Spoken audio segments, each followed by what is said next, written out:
Two passages, two signals. Chinese warships cut through choke points Japan can't ignore, effectively testing reach, but analysts call it a warning. Near Taiwan, near history's fault lines, the message sails louder than words. As Tokyo rearms and Beijing pushes outward, are these just drills or the opening moves of something bigger?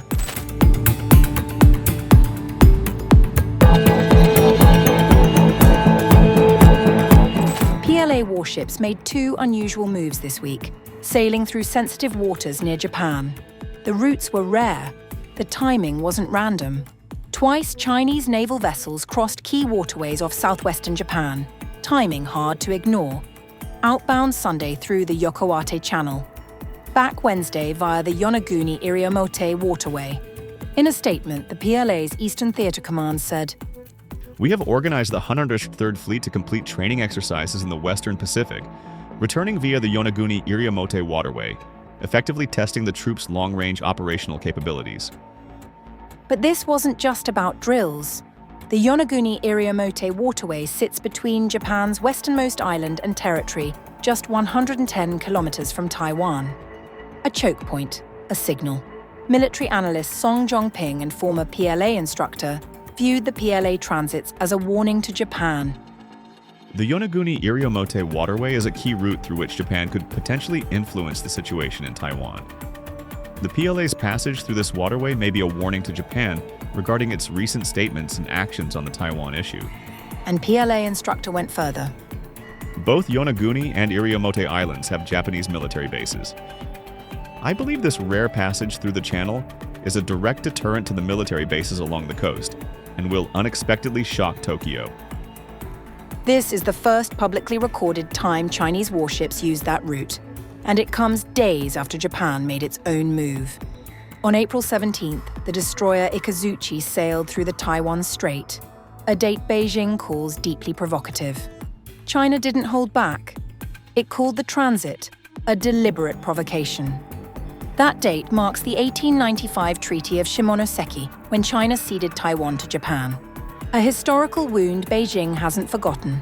Meanwhile, Japan says its actions follow international law and align with growing military coordination with the United States.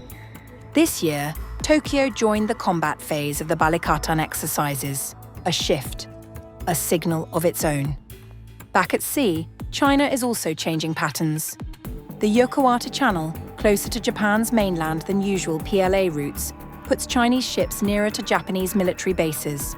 According to analysts, that's the point. Operate closer, signal harder. Chinese expert Song Zhongping told CCTV. The PLA uses these routes to push beyond the first island chain into the Pacific. That chain, stretching through Japan's Ryukyu Islands, is a key line in US defense strategy, and China wants to break it.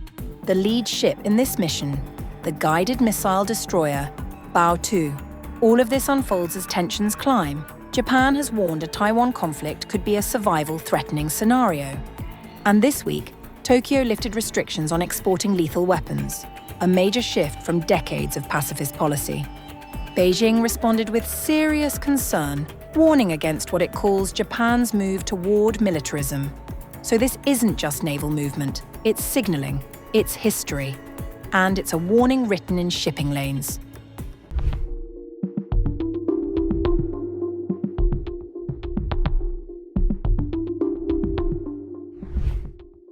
Tensions in the South China Sea are intensifying as a series of overlapping military drills and patrols signal a sharpening geopolitical contest between the United States and China.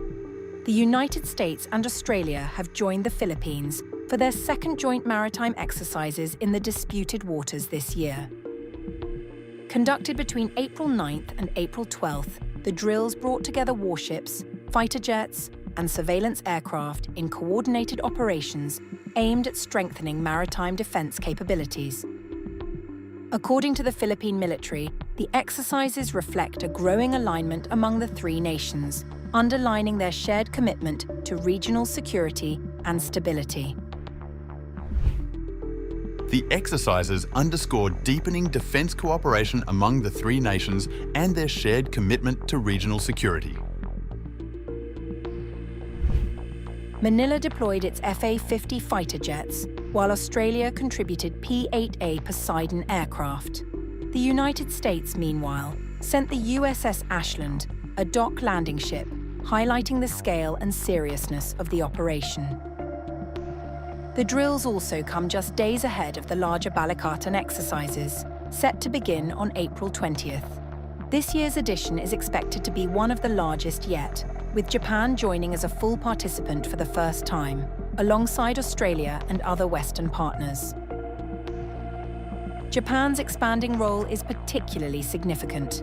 For the first time since the Second World War, combat-ready Japanese troops have deployed to the Philippines, marking a major shift in Tokyo's defense posture. Analysts say this reflects a broader strategy to deter China and strengthen alliances across the Indo-Pacific. It is very hard to ignore that when the US is somewhat distracted in the Middle East, and thereby leaving what we will usually call a military vacuum, you will require regional allies to step up to the plate. China has responded with its own show of force. The People's Liberation Army Southern Theater Command confirmed it conducted routine patrols in the South China Sea during the same 4-day period. Beijing has criticized the joint drills, accusing the Philippines of inviting extraterritorial countries to stir tensions in the region. In an attempt to stir up trouble in the region, the Philippines co-opted countries outside the region to organize so-called joint patrols. The competing narratives reflect a deeper divide. While the United States and its allies frame their actions as defensive and aimed at preserving freedom of navigation, China views them as part of a broader containment strategy, particularly along the so-called First Island chain stretching from Japan through the Philippines.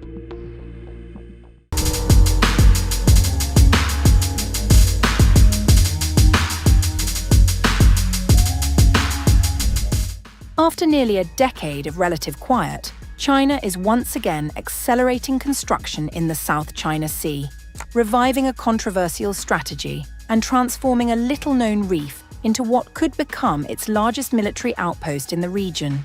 New developments at Antelope Reef suggest a significant expansion of Beijing's presence. Satellite imagery has revealed that the site now features jetties, a helipad, multiple structures, and a newly formed coastline that appears suitable for a runway. Analysts also say the construction could include missile installations and enhanced surveillance systems, strengthening China's operational reach.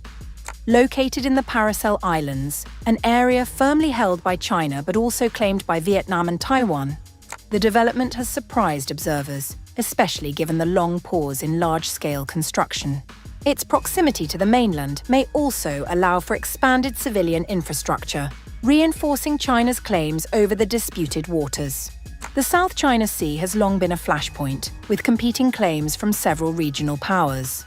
China's extensive island-building campaign has already reshaped the strategic landscape, giving it control over key maritime routes that would be critical in any potential conflict involving Taiwan. The United States has backed regional players, including the Philippines, in challenging Beijing's claims. But recent tensions have largely centered on Scarborough Shoal and the Spratly Islands further south. Vietnam, in particular, has been expanding its own presence in the Spratlys, rapidly reclaiming land and building infrastructure. Analysts suggest China's renewed activity could be a direct response. Harrison Prater of the Asia Maritime Transparency Initiative described the move as a notable shift. This is the first time in a long time that they have reopened this basket of being able to build islands extremely large and extremely quickly.